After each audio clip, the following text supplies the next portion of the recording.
You should put salt on your tortilla chips at dinner, not your field when you're irrigating. HSI water uses sulfurous acid to neutralize bicarbonates, lower soil pH, and flush salts from the root zone.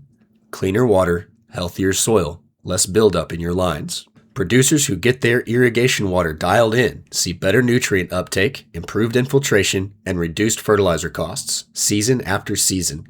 Getting your water right is one of the highest return investments on the farm. Our specialists will work with you to design the right system for your needs.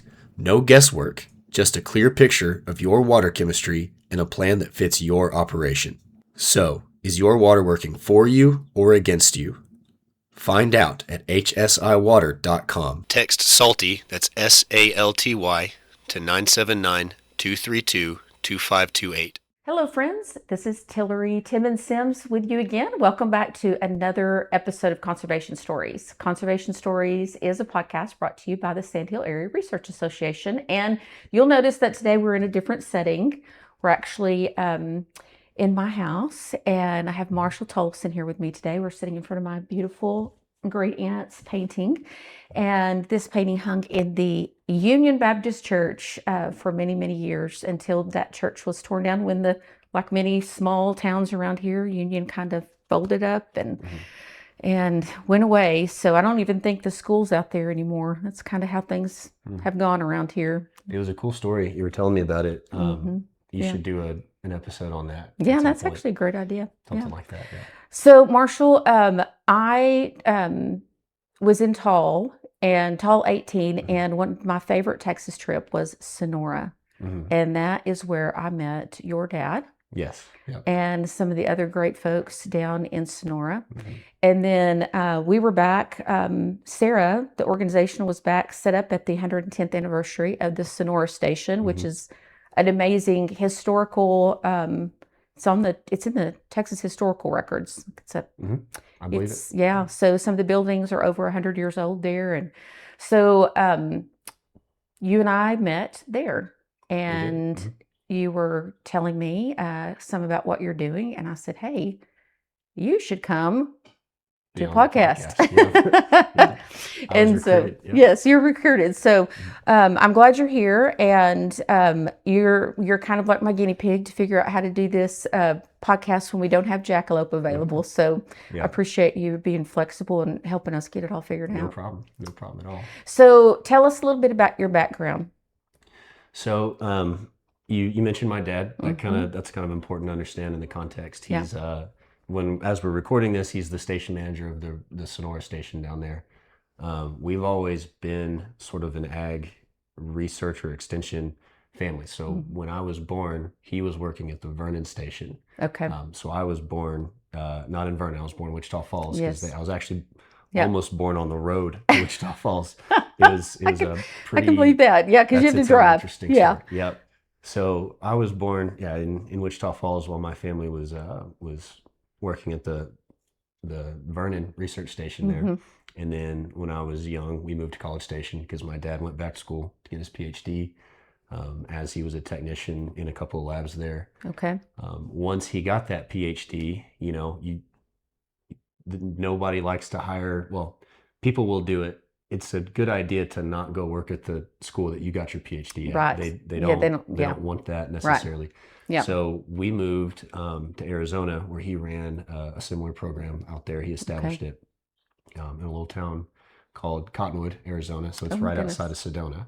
Oh, beautiful. And Arizona is gorgeous country.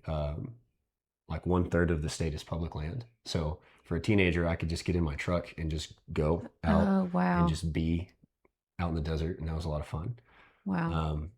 But I missed Texas. Yeah. Texas is great. So I came back, went to A&M, started as a chemistry major, right? Was also in the Corps Cadets until I realized that both of those things are pretty difficult, and I didn't have the capacity to do both. So naturally I quit chemistry and not the Corps. That was my goodness. But I ended up, after bouncing around through a couple of like university studies majors, I ended up in soil and crop science. And my first day there, I was like, this is great. Because day Mm. one, it's like, hey, okay, when you have a job doing this, here's what you're going to be doing, and here's why. So it Oh, was immediately nice. just like, here's how you're going to do your job. It's, okay, this is great. Yeah. So I found a home there. I did really well. My GPA got much better once I actually cared about the classes, Yes. Yeah. and the chemistry helped with especially the soil chem class, Sure. and we're Sure. probably going to talk about that a Yeah. little bit too. It's also helping with this job. Um, so I did that. I was looking around. I didn't really want to do any of the jobs that looked like were available at that time. So I got on a plane and joined the Peace Corps. Okay. Spent a year and a half in Cameroon doing basically ag extension work, but in French, because I was Okay. in a francophone part of Cameroon. And then I came back so that I could propose to and marry my girlfriend. Okay. Very important. Now wife. Yeah, we have a 1-year-old daughter, so she's awesome. So very good idea to come back and go ahead and Yes. Yeah. kickstart that. Yeah. But when I came back, I was an extension agent for a while over in Grayson County. I was in Sherman, Yeah. so kind of rounded out my ag education in that way, because people come in and ask you questions about Oh, anything and you anything and have to have an everything. answer. Yes. You can say, I don't know, but I'll get back to you. But if you say that too many times, then the Hank Kimball jokes start, Oh, yeah. and you don't really want those.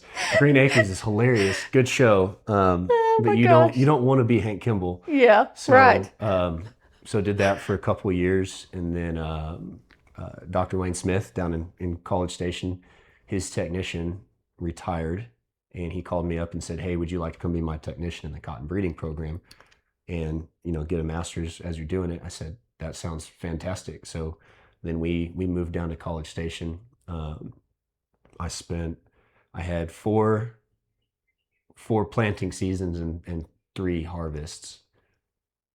No, it wasn't like that. Yeah. I spent Something 4 like years that. Yeah.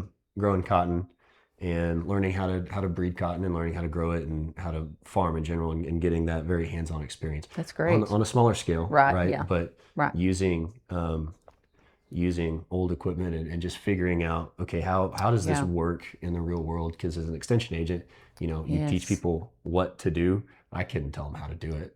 Yeah. I spent a lot of time in the tractor, under the tractor, just doing the job of growing cotton, and Yeah. then in the wintertime being a scientist Yeah. and learning how to do statistics and things like that. So that was a really That's good great. experience. Yeah. Um, I left that because I had bills Yeah. that were greater than what a state Yes.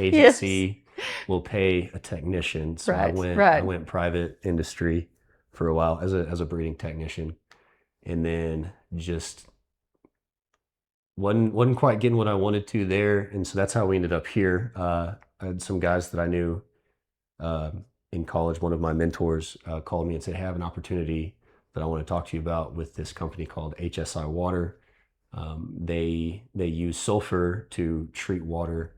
How's your chemistry?" Basically, they're looking for a guy with some ag experience who can also, explain things or teach things to come in and really just kind of do what's called mainstreaming, where Sure. nobody knows about this thing in Yes. Texas. Right. So Yeah. can you come teach people about it, and Right. Yeah. then we can grow the company in that Yeah. sense. Yeah. So that's kind of how I ended up here. That's my life story. That's amazing. In a That's short, amazing. That's great. I love it. So that is fascinating. So from College Station to Arizona to College Station to to Cameroon Gaji, Cameroon. to Find that on a Cameroon. map. Good luck. Goodness Yeah. gracious. To Sherman to College Station. Yeah. Okay. And it's so interesting to me that they offered you Mhm. a cotton opportunity when now you are back. I mean, this is like really you are perfect for what your company's doing. This role. Yeah. Yeah. That's kind of they had been looking in a bunch of different directions trying to figure out where they wanted to go. But after they interviewed with me, I said, "Well, I'm excited about this opportunity because I get to scratch that chemistry itch again. Yeah. I can kind of pick up where I left off." And they said, "Wow, this guy, Yeah. we Fits. like what we think he could build." Yeah. So let's hire him and see what he can do. And hopefully they're gonna listen to the podcast and be watching. Hopefully I don't disappoint you. So, I'm sure Derek, you Jake, won't. yeah, I'm sure you won't. I'm sure I'm you trying won't. not to. Yeah, because you've got, you're one of those kind of people that you meet and you just, make people feel comfortable and Oh, feels like that's they've good. known you forever. So I think you do just great. That's good to hear. So, Mhm. HSI, what is this? Right. Okay. So HSI is the shortened name, kind of like KFC Sure, shortened it. sure. HSI stands for Harmon Systems International because Okay, the granddaddy of the company was Harmon Systems International that was based in Bakersfield. okay, We've moved it okay, to the base of operations is in Texas now, okay, based out of Katy. But the parent company and through its reorganization was based in Bakersfield. okay, And okay. we still have the family members of the family that are working with and Yes, is still part right. of the company. Mm-hmm. So it's Yeah. pretty So cool. you've kind of just moved things up to this area because Mhm. why? Well, What is it? um, What have they been doing in California that we might need here? right. So I guess I could tell their whole story Sure, too. do it. So back in the 1950s, there was a drought, right? Mm-hmm. A Oh, historic bad. drought. Yeah. Mm-hmm. Elmer Yes. Kelton wrote about this drought, The Time It Never Rained, Yes. which is a great book. It is a great book. Um, Yep. so they wrote, there's a drought. So Daryl Harmon is a dairy farmer Okay. in the Central Valley in California, Mm-hmm. and he's trying to grow alfalfa to keep his herd Right. moving. And it hasn't rained, and they're irrigating. And the way they said it is, it looked like the alfalfa just curled up and was trying to die. I can It believe wasn't it. dying. They were Huh. irrigating. They were irrigating the So Jesus. it was Yeah, irrigating, but it was they were dying irrigating still. it, but it was still dying. They said it was turning purple and all these different things. And they were trying to figure out what's going on. They can't figure it out.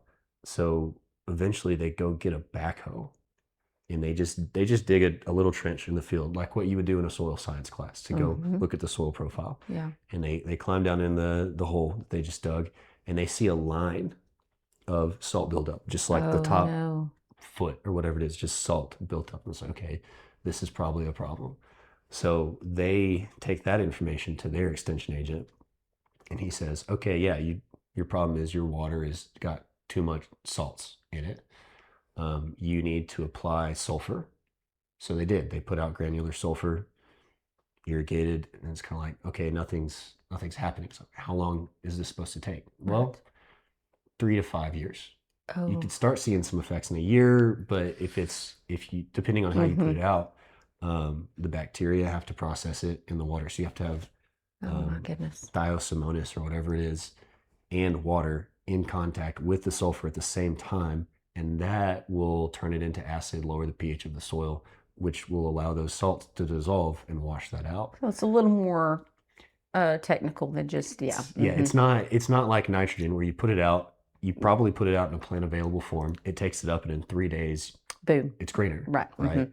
Or it starts to be greener. Yes. Right. So it's a much longer process. So they're growing impatient. Yeah. I've never heard of a farmer who's impatient. That's unheard Yes. of.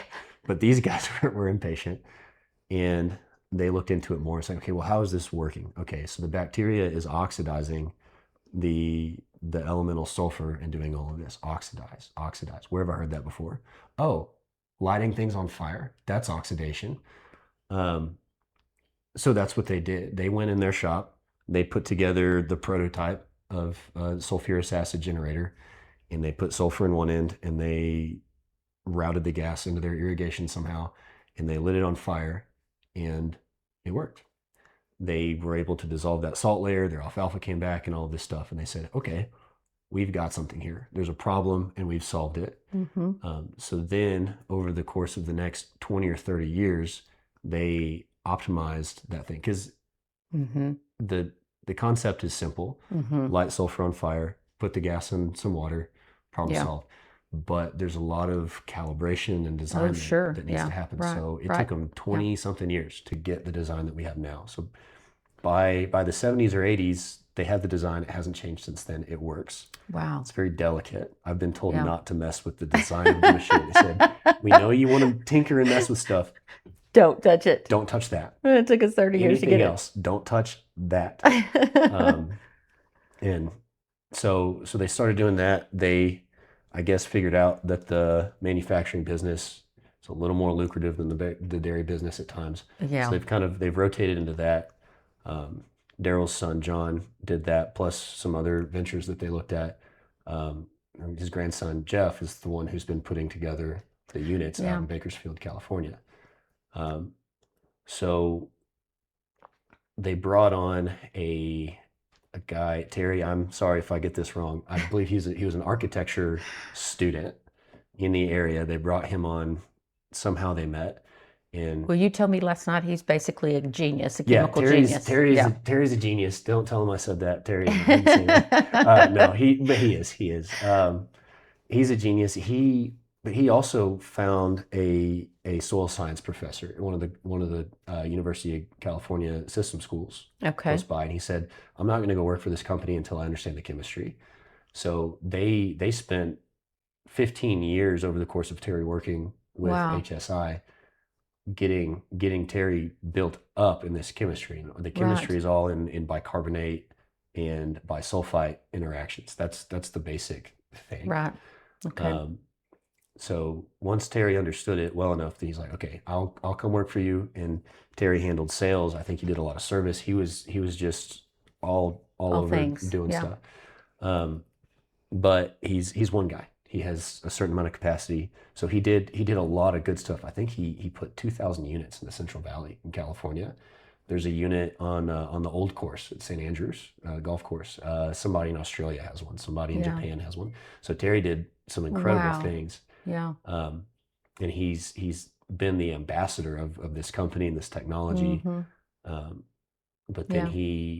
he met with our CEO, who was working in oil and gas at the time, and so I think they shared a taxi cab, and Terry does what he does and just said, "Hey, I'm going to tell you about my thing." And so Terry just goes off on this whole story, and at the end of it, Derek is like, "Hold on, wait, what do you have?"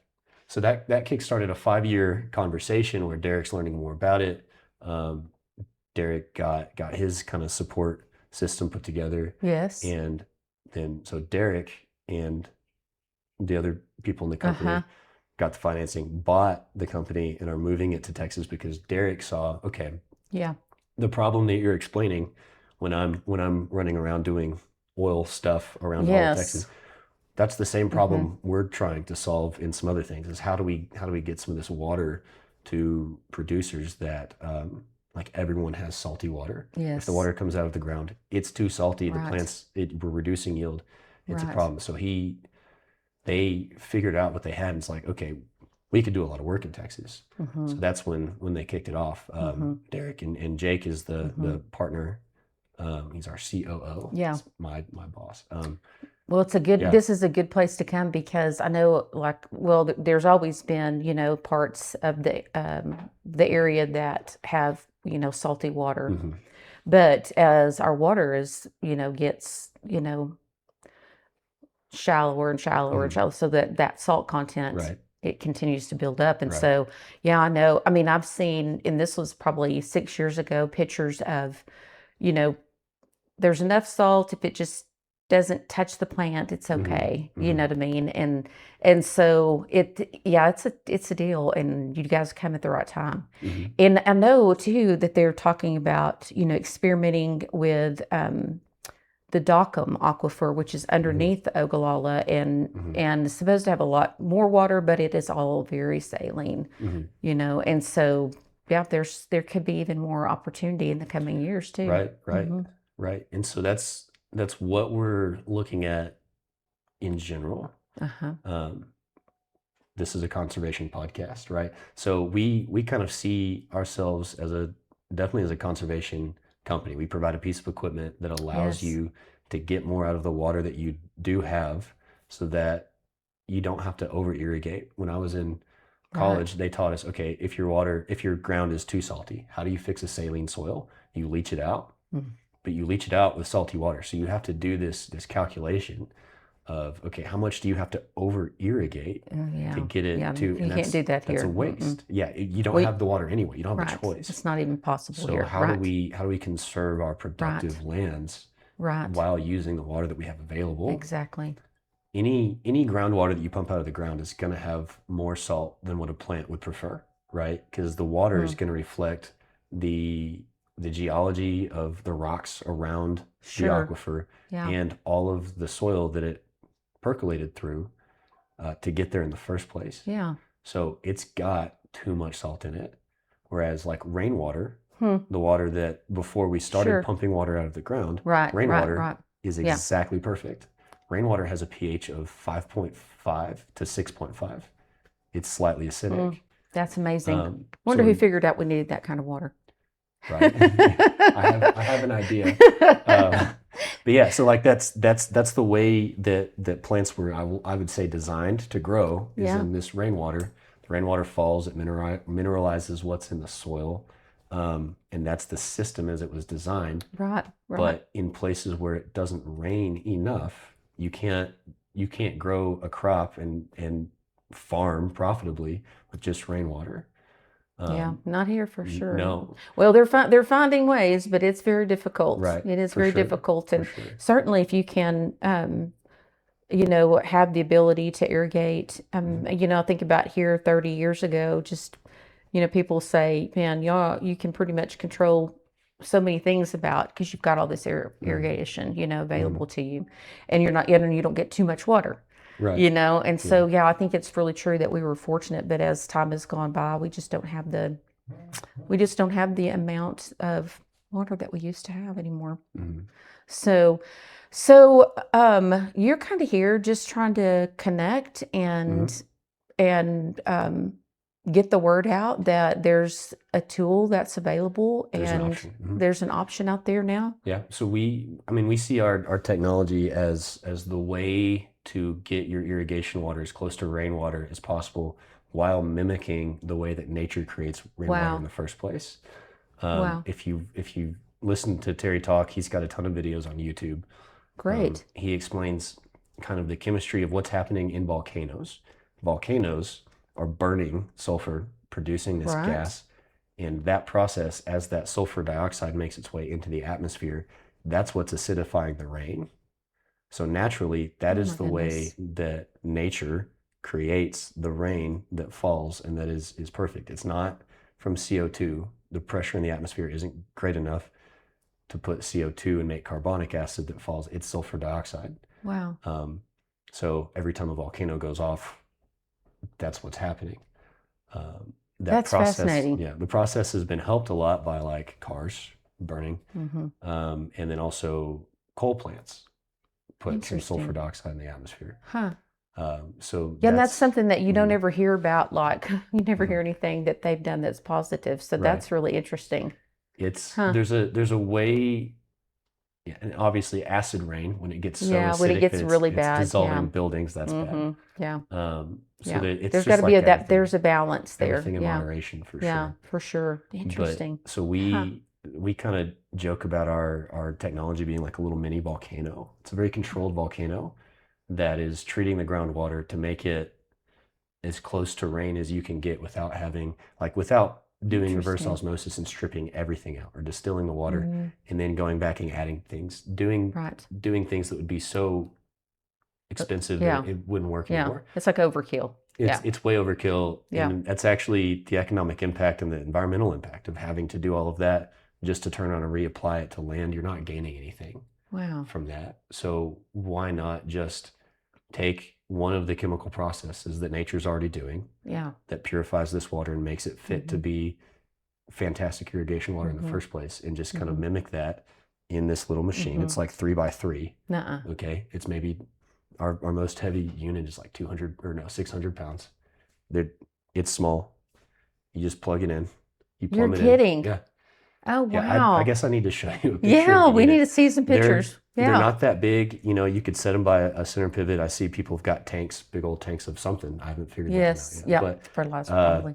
Fertilizer injection. There you go. So it would take up about the same amount of space, and you plug it in there. You just keep the hopper full. It operates a lot like a Traeger grill. You get these pellets that come in. You light a fire in the burn chamber. We can automate that so that you don't even have to be there. It'll light itself. Wow. Yeah. So you put one at each pivot.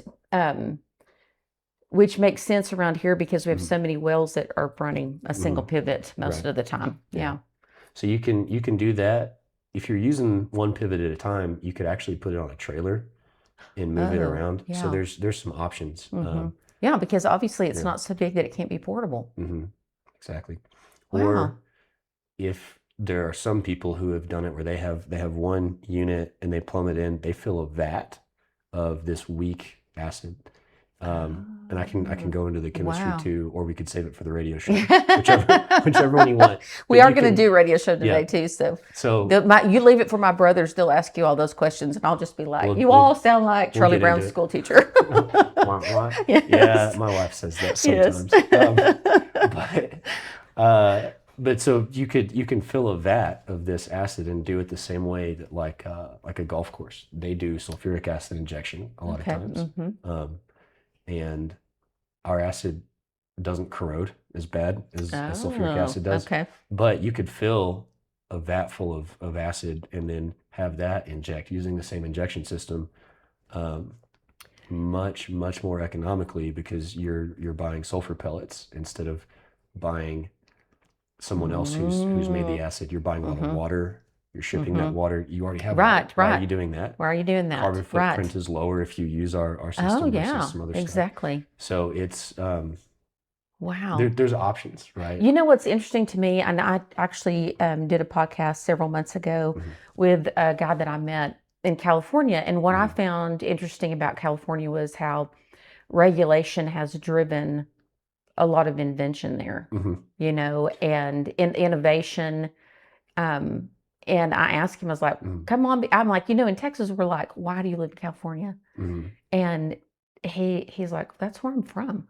You know, you love where you're from, you know, and so I was like, you know, it was really a great conversation, and like for him to be able to talk about the value that's there and in California, and what, you know, you just got to recognize the fact that like sometimes we don't change because we aren't made to, even when we need to. Right. Was he the guy who was the dairy farmer and the regulator? Yeah, I listened to that. That was a good one. Yes. That was a really good one. So good. So- Yeah.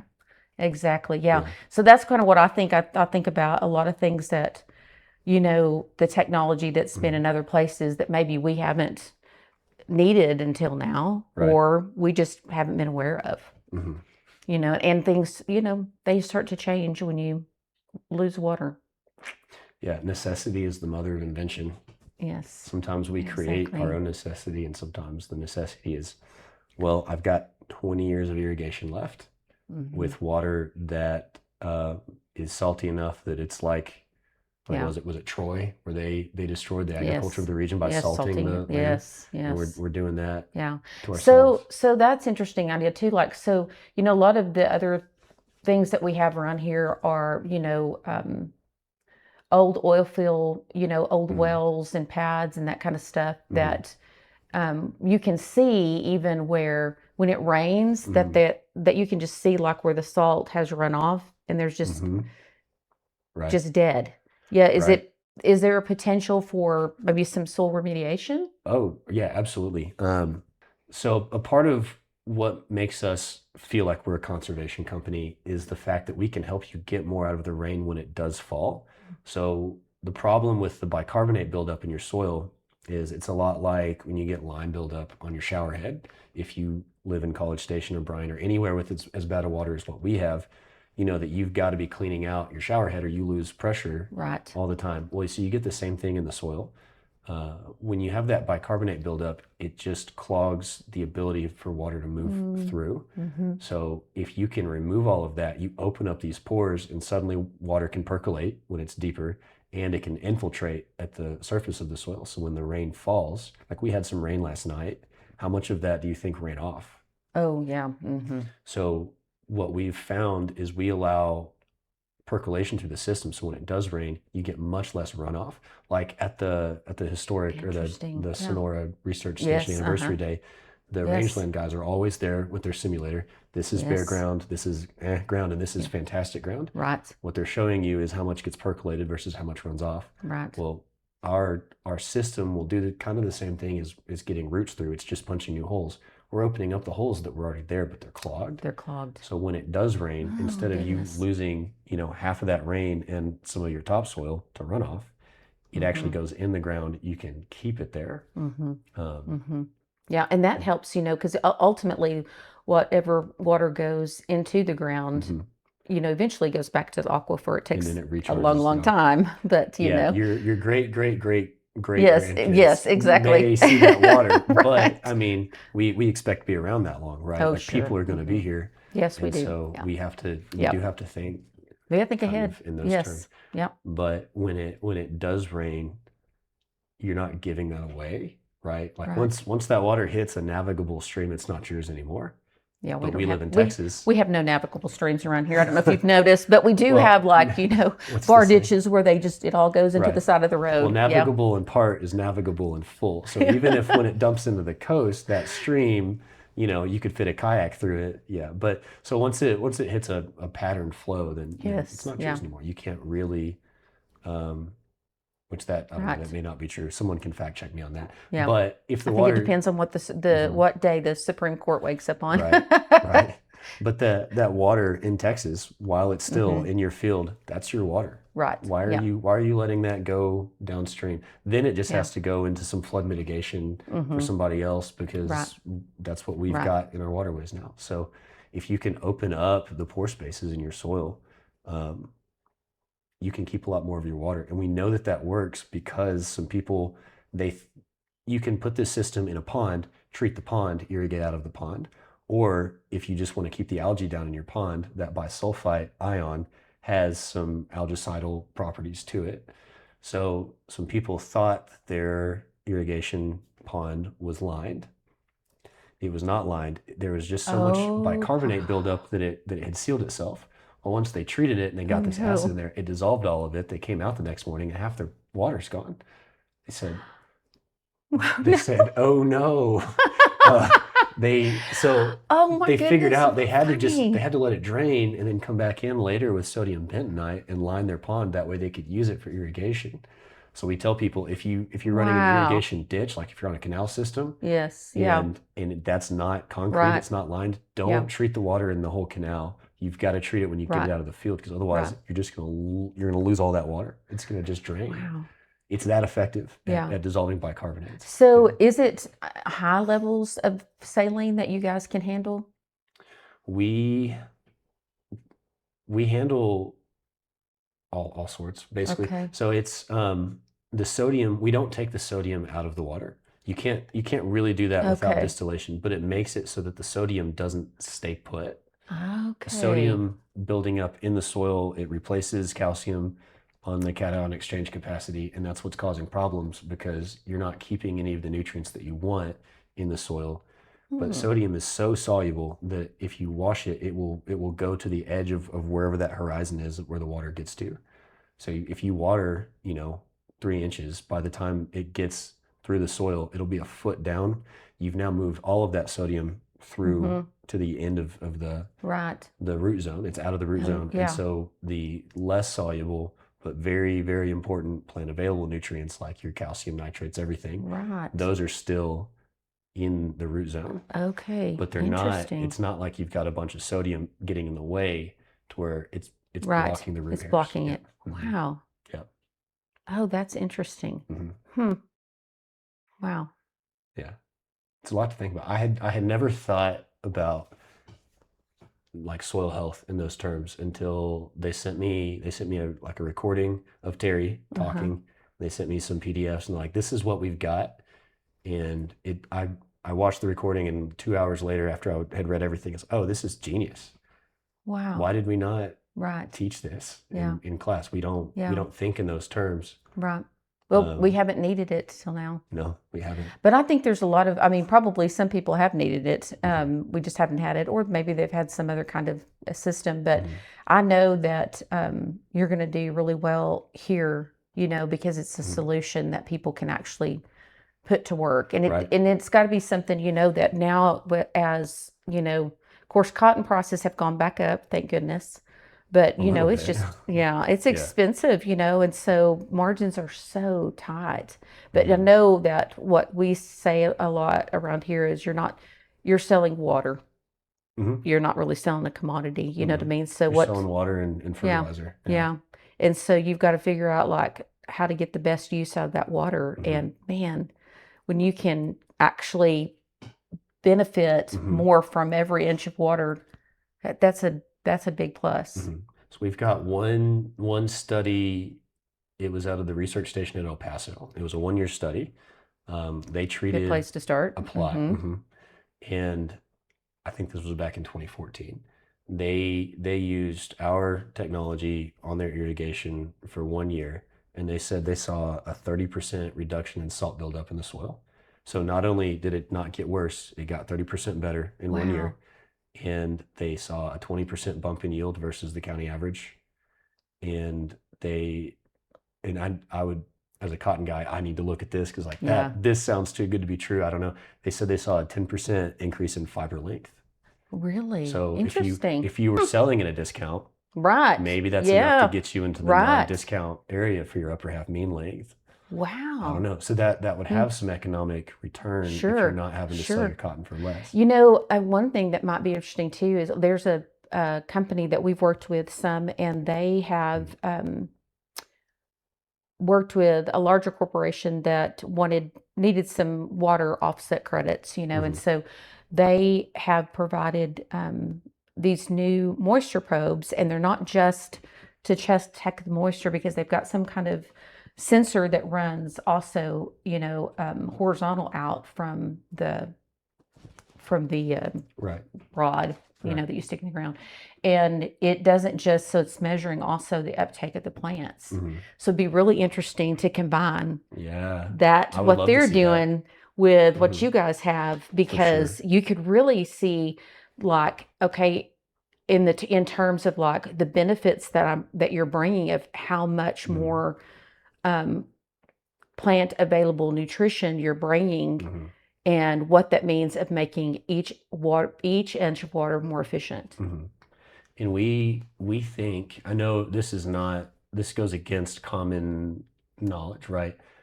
But I'll start with the foundation. So you've got 5 soil forming factors, right? One of them is parent material and all of these different things.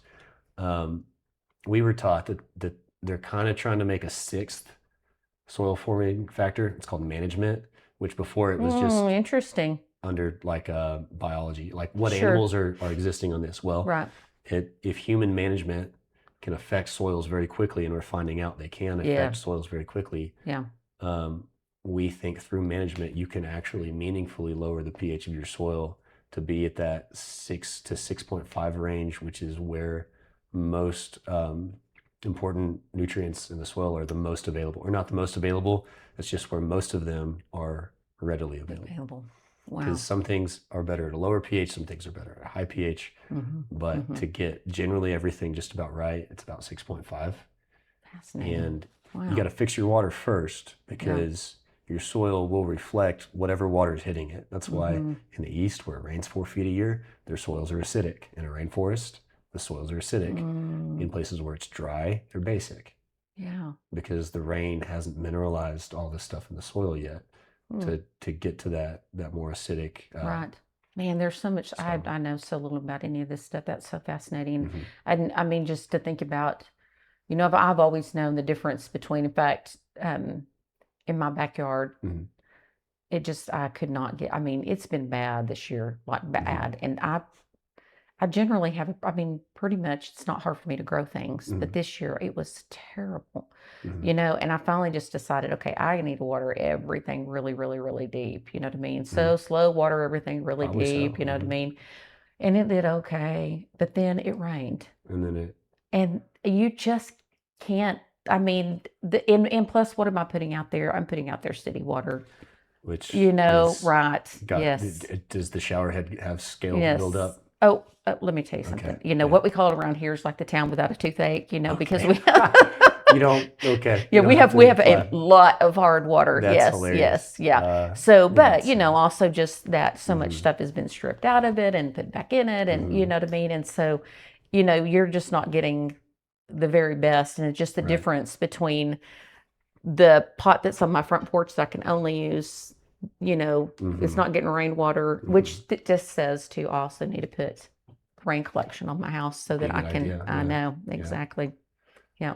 Yeah, my dad has a saying, and this is he's applying this to like fire science. Like when they'll do a prescribed burn, whatever, you come back later, if it hasn't rained for 6 months, when you come back, what's left is still the charred plant vegetation. But if it'll rain the next week, you come back in 3 weeks and it's the greenest grass that you've ever seen. So he says, a well-timed rain will make anyone look good. Yeah.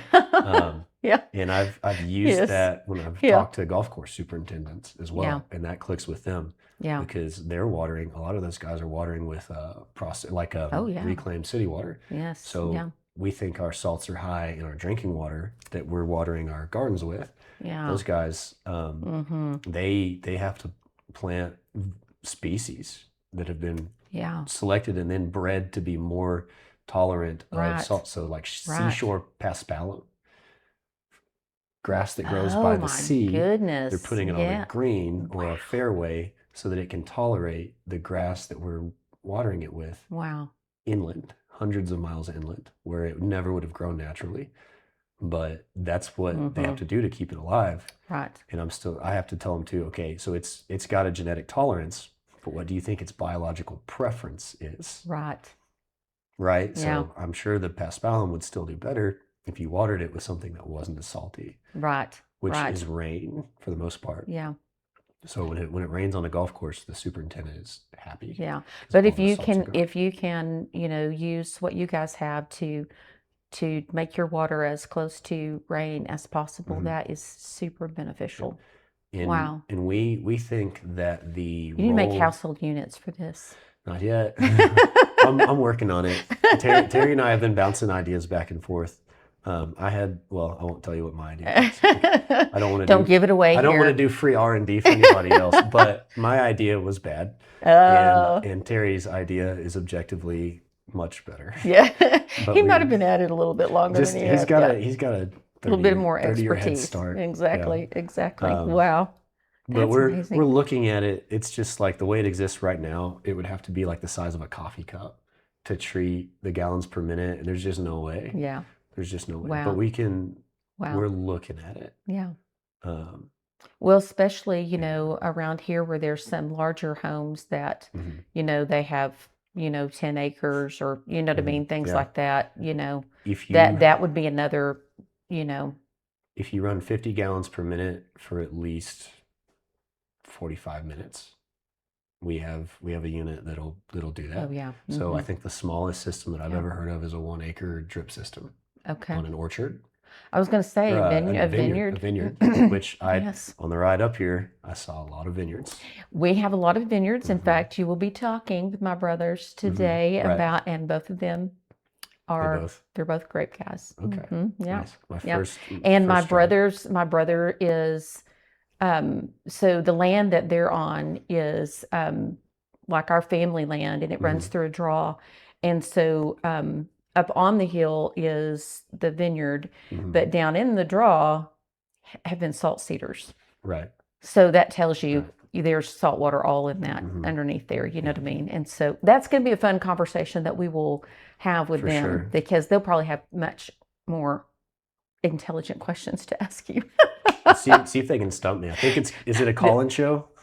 No, it's we were saying talking about doing that, and I should have started that. We do need to get that started. So that would be really fun. I told my coworkers that it might be a call-in show, and I think they're gonna try to call in. Oh, well, then we'll give the number out, because we can give the number out. Yeah, they might. We'll see. By the time this is posted, we'll know if they stumped you or not. What's the specific heat capacity of whatever? Derek, go home. Don't you have work to do? Yeah. That's great. Well, this has been really interesting, and it really kind of primes the pump for the conversation this afternoon. And we'll probably have to give some of our listeners there some background, and because we'll have a lot more people listening on the radio and my live. Yeah, so there will be no ability to edit. No, whatever I say that's dumb, it's just going to stay It's there just going to stay there forever. forever for my grandkids to find. Exactly, and ask me questions exactly. about. I know, right? That's so funny. Well, thanks for patience, and For sure. thanks for helping me get all this set up and being my Yeah. guinea pig. Absolutely. It's I said I worked great. at Extension, so You just got to be that's a what we many do. trades. You just roll with that's the- right. You just yeah. got to roll with punches, and you got to be a Yeah, you show jack of up many and trades. see what's going wrong and fix it, and Yep. just try to keep going. So. Exactly. Well, Marshall, thanks for being here. And friends, thanks for joining us on this episode of Conservation Stories. And you're going to learn a lot more about, in fact, you'll see this after you've Yeah. seen the radio Yeah. show. So you'll continue to learn more about this, and this will give you a little more background. So we are grateful that you were here, and we will see you on the next episode. Thanks.